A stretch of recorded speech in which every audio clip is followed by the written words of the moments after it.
नमस्कार दोस्तों, बात करने वाला है मार्केट के बारे में। और मार्केट के बारे में बात करें तो अभी अभी एक बड़ी अपडेट निकल के आ रही है, जिसमें देखो आपने कल देखा होगा कि अमेरिकन मार्केट क्रैश हुआ था, जिसका इफेक्ट हमें आज के ट्रेडिंग सेशन में देखने को मिला था।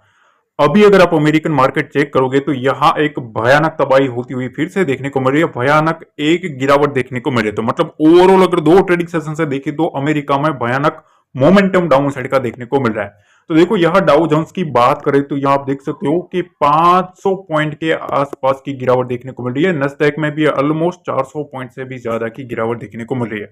तो देखो दो ट्रेडिंग सेशन से अगर आप देखेंगे, कल के ट्रेडिंग सेशन में भी एक पैनिक मोमेंटम बना था और उसका जो इफेक्ट है वो ग्लोबल मार्केट में पड़ा था। अभी भी अगर आप देखेंगे कि ग्लोबल मार्केट में ज्यादातर मार्केट्स जो है वो नेगेटिव मोमेंटम में ही चल रहा है। अगर आप यूरोपियन मार्केट भी देखेंगे तो यहां भी आपको देखने को मिलेगा कि वहां भी एक तबाही का मंजर ही देखने को मिल रहा है। डेक्स में अगर आप देखेंगे तो 2% के आसपास की गिरावट देखने को मिल रही है। ठीक है, यहां देखिए एक चीज ध्यान रखना, इस पॉइंट पर मत जाइएगा। ठीक है, यहाँ परसेंटेज पर जाएगा क्योंकि यहाँ जो पॉइंट्स होते हैं उसका परसेंटेज काफी ज्यादा होता है। ठीक है ना, तो उस चीज पर अगर हम ध्यान दें तो देखो दो ट्रेडिंग सेशन से एशियन मार्केट में तबाही मची हुई है। तो अब सवाल यह रहता है कि देखो जिस तरह से हमारा इंडियन मार्केट गिरा है, ठीक है, आज के दिन गैप डाउन ओपनिंग के साथ ही एक गिरावट देखने को मिली थी, एक ऑलमोस्ट नियर बाय सपोर्ट के आसपास क्लोजिंग करी है। तो अब देखो ट्रेडर्स के दिमाग में दो ही सवाल है, या तो मार्केट गैप अप होना चाहिए, ठीक है, या तो पिछले लो से मार्केट को गिरना चाहिए। ठीक है, अब ज्यादातर लोगों का यही सोचना है कि भैया मार्केट इधर से गैप अप होना चाहिए। पर अदर साइड अगर आप एक चीज और डिसाइड करें तो देखो न्यूज में क्या चल रहा है। ठीक है, न्यूज में क्या सेंटीमेंट्स चल रहे हैं, ठीक है, तो उसमें ऐसा बताया जा रहा है कि भैया आगे भी एक पॉसिबल है कि वीकनेस हमें आगे भी जारी होती हुई देखने को मिले। अगले वीक में क्या सिनेरियो बन रहा है, सबसे पहली चीज तो यह है कि देखो यहां ये बातें चल रही है कि the short term trend of Nifty is down but the near term uptrend status of the market is intact. ठीक है, this is a possibility of some more weakness in the upcoming session down to 24,600 to 500 level before showing any upside bounce from this low। मतलब देखो कोई भी अगर upside bounce आना है तो उससे पहले यहाँ 24,600 से 24,500 का लेवल का दर्शन हो सकता है। निफ्टी में ऐसी बातें चल रही है। ठीक है, और यहाँ इमीडिएट जो रेजिस्टेंस निकल के आ रहा है वो 24,900 के लेवल की बात करें तो अगर हम रेंज की भी बात कर लेना, ठीक है, तो यहां से अगर आप रेंज निकाले तो ऑलमोस्ट 400 पॉइंट की रेंज निकल के आ रही है। ठीक है, तो एनालिस्ट का कहना यह है कि 24,600 और 24,500 के आसपास एक बार निफ्टी आ सकता है और उसके बाद मार्केट में एक अपसाइड मोमेंटम 24,900 के आसपास देखने को मिल सकता है। ठीक है, तो अभी भी मार्केट में कहीं ना कहीं थोड़ी बहुत बातें ऐसी चल रही है कि कहीं ना कहीं एक नेगेटिविटी हमें देखने को मिल रही है। तो अदर साइड अगर दूसरी तरफ भी देखे तो यहां भी आप देख सकते हो कि टेक्निकल व्यू क्या कहता है। तो Nifty so lack of follow through buying can fall up to 24,550। यहां भी यही बातें चल रही कि on daily charts we can observe that the Nifty has close below of the last 4 trading session. मतलब पिछले 4 ट्रेडिंग सेशन से लोएस्ट प्राइस पर निफ्टी क्लोज हुआ है। ठीक है, ये एक नेगेटिव स्ट्रक्चर बना रहा है। There was a breakout failure as Nifty did not witness follow through buying interest on the upside. मतलब यहां यह है कि जिस तरह से नेगेटिव मोमेंटम देखने को मिला है तो जो बाइंग इंटरेस्ट है ना, ठीक है, अपसाइड के लिए वो देखने को नहीं मिल रहा है, जिसकी वजह से अभी भी मार्केट में 24,500 के आसपास का दरवाजा खुला हुआ है। यहां आप देख सकते हो कि 24,600 और 24,550 की ही बाजार में बातें चल रही है। ऐसा क्यों है?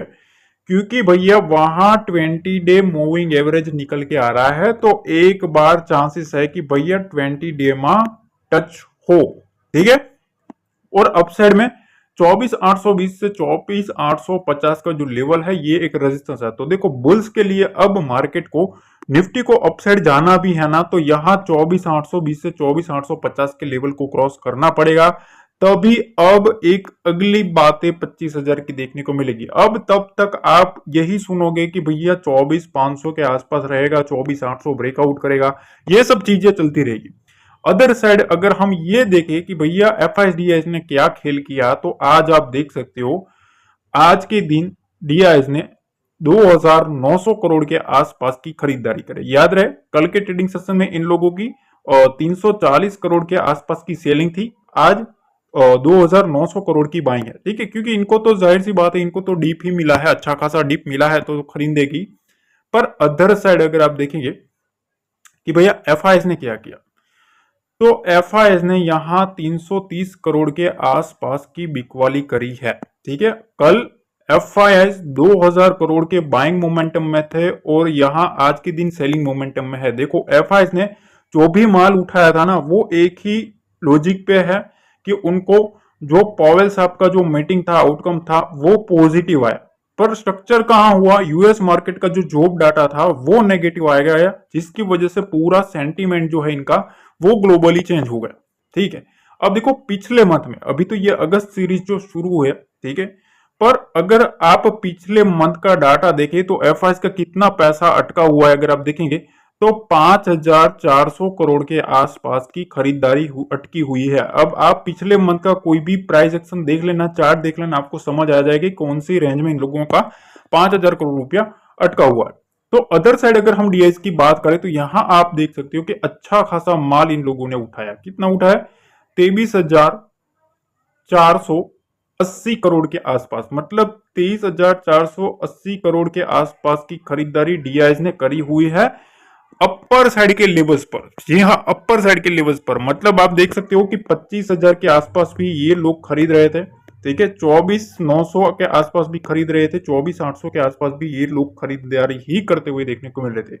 अब निफ्टी की बातें चल रही है 24,500 के आसपास। ठीक है, और 24,500 के आसपास देखने को मिल रहा है, तो फिर ये जाहिर सी बात है कि ये जो मौका है वो ये लोग नहीं छोड़ेंगे। ठीक है, तो इसीलिए इन लोगों की जो बाइंग है वो ऑलमोस्ट 3,000 करोड़ के आसपास की देखने को मिल रही है। ठीक है, तो ऑलमोस्ट अब जो भी मोमेंटम है वो डीआईएस हैंडल कर सकते हैं, क्योंकि एफआईएस जो सेलिंग मोमेंटम में है वो थोड़ा दबा के डाउन कर रहा है। क्यों, क्योंकि उनको टॉप पे सेल करना होता है, क्योंकि उनको ना सेलिंग करना होता है, तो जब उनको टॉप मिलेगा तब वो सेलिंग स्टार्ट करेंगे। इस चीज का ध्यान रखना। ठीक है, तो डाटा हमने देख लिया कि सबसे ज्यादा जो पैसा अटका है ना वो डीआईएस का है। डीआईएस ने ऑलमोस्ट 25,000 से लेके 24,400 500 के आसपास अच्छा खासा, मतलब 23,000 करोड़ के आसपास की खरीदारी कर ली है। इस रेंज में 500 पॉइंट की रेंज में 23,000 करोड़ डीआईएस का अटका हुआ है। अब अदर साइड एक और खलबली मची हुई है भैया। ठीक है ना, ये काफी इंटरेस्टिंग अब खबर निकल के आ रही है। ठीक है, ये आज ही की खबर है। ठीक है, आज एक मीटिंग हुई थी, उसमें एक स्टेटमेंट आया है। ठीक है, अनंत नारायण का। ये कौन है, तो ये है सेबी के एक पर्सन। ठीक है, जिन्होंने ऐसा कहा है कि भैया आपको एफएनओ वॉल्यूम में शिफ्टिंग देखने को मिल सकता है और वो कमोडिटी और डब्बा ट्रेडिंग की साइड मार्केट जा सकता है। ठीक है ना, ये एक नेगेटिव साइन है मार्केट के लिए। ठीक है, जिसको गवर्नमेंट को फोकस करना चाहिए, क्योंकि ये जो चीज है वो हमारे इंडिया में इलीगल है। ठीक है ना, ये चीज इलीगल है और ये करनी भी नहीं चाहिए, ये ध्यान रखना। ठीक है, तो इनका कहना यह है कि भाई साहब ये जिस तरह से मार्केट में ये सब रूल्स आ रहे हैं, तो ये कहीं ना कहीं वॉल्यूम में इफेक्ट डालेगा। ठीक है, ट्रेडर्स के ऊपर उसकी काफी दिक्कत आने वाली है। ठीक है, अब इन्होंने क्या कहा है, बेसिकली उन्होंने ये कहा है कि भैया रेगुलेटर जो है ना, उसको जो डाटा है ना वो एक बार चेक करना चाहिए और उनको समझना चाहिए कि ये जो रूल है उसमें क्या क्या इफेक्ट आ सकते हैं, क्योंकि वो कमोडिटी मार्केट तरफ जा सकते हैं लोग। ठीक है, और फिर डब्बा में, क्योंकि वहां टैक्स का सीनीरियो नहीं रहता जो कि इलीगल है। ठीक है, तो हमें हमेशा लीगली चलना है। एक चीज ध्यान रखना, सबको मैं एक रिक्वेस्ट करता हूं कि कभी भी ऐसी चीजों में ना पड़ो तो अच्छा है। ठीक है, ये चीज ध्यान रखना। तो ये चीजें जो है उसमें इन लोगों ने ये बताया कि भैया they could drive up volume in dabba trading as retail traders may shift to that for short term gains. ठीक है, I agree that a few points in the SEBI proposal well good, मतलब कुछ स्टेप्स है वो अच्छे हैं, but implementation जो है, ठीक है, उसमें कुछ आपको सवाल उठ सकते हैं।